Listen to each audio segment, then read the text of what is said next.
Hey everybody, I'm M-Chen and it's time for PvZ 2.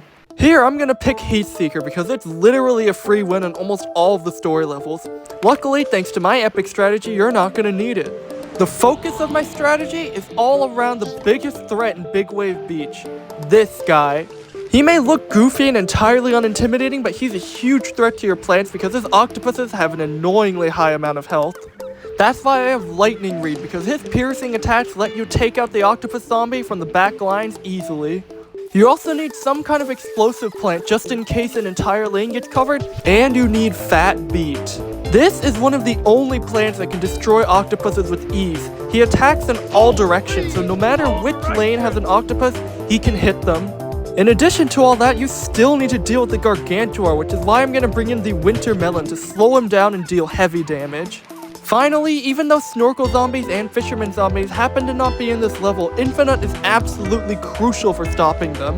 But given that I already have an entire video about him, he'll be taking a backseat in this one. I also have this cool mint guy, and I'll explain what he does later.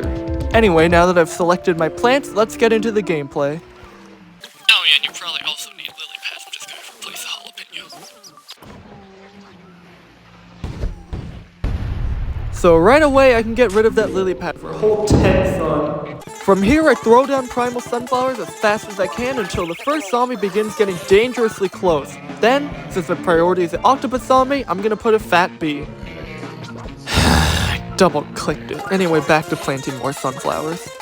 As a wise man once said, first we sun, then we flower. Like sunflower! Luckily, all the zombies so far have spawned next to my beet, but he'll need some help with the conehead, so I'll put down an Infinite. I now have all the sunflowers I need, so I'll fill out the rest of my beet column.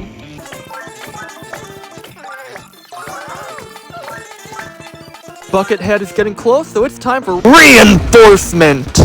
What this guy does is he knocks back all the zombies and triggers a plant food on all the wall plants, so you can do basically the same thing with the plant food, but I'm lazy, so I'm using mint. Infinite's plant food is a giant wall, which of course blocks snorkel zombies, but more importantly blocks fisherman hooks, one of the only plants that can do that. This barrier will also stop zombies from just walking through our defenses, and once we have our full double column of Phat Beets, it'll be virtually impenetrable by octopus zombies. It's Winter Melon time! This will be a useful addition since the barrier is already flickering. Oh my gosh, I forgot that was a thing. I panic use a plant food, but it doesn't really do anything, and somehow none of them died. Okay, well, the zombies did, but not the plants. Anyway, it's time for another Winter Melon. Oh, there's the first Gargantuar. Unfortunately, it's coming down on the Infinite lane, so I'm just gonna shift it over one to give it a little bit more damage. The Winter Melon slow definitely helps, so we're gonna need more damage, so it's time to bring in the Lightning Reed. Now, you might notice something interesting about my plant setup. For the first time in any of my videos, I actually don't have Power Vine. I figure Lightning Reed also uses electricity, so it's close enough. As you can see, I use a reinforcement to push the Gargantuar back, and that buys me a little bit of space. Unfortunately, the Winter Melon slow is no longer in effect, and the Gargantuar is going to wear down the Infinite wall eventually, so hopefully it can hold out.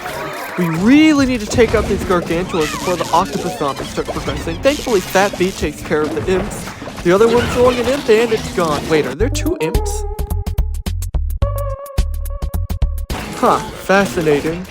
Anyway, there goes the other one, and now we can focus on the waves, and you can really see the power of the Phat Beets here. The octopi can't get any further than the first row before being destroyed almost instantly. All I need to do is replace the last few sunflowers with more plants, and my defense is completed. Wait, do I even have enough sun for 3 winter melons? 450 times 3, 400 times 3 is 1250 times 3. Yeah, it's probably close enough. Once I have my column of winter melons, all I need to do is place the reinforcement every once in a while to keep the Infinite wall up, and my defense is in. Now prepare yourselves for a full minute of satisfying speed up.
Alright, we're near the end. Gonna take out a Gargantuar and an Octo Zombie almost simultaneously, and then there's just one lane left. There goes the Gargantuar, and then just a pair of Octopus Zombies. After an annoyingly long time, they're gone, and after an even more annoyingly long time, the level is over. Good game, Big Wave Beach. Good game. And that is it for this video. This one took me a long time to record because halfway through the last stand I took a break and then I forgot my strategy was and I had to relearn it. Next up is Modern Day, which ironically is going to be a lot simpler than my last few PvZ videos. Thanks for watching and I'll see you guys then.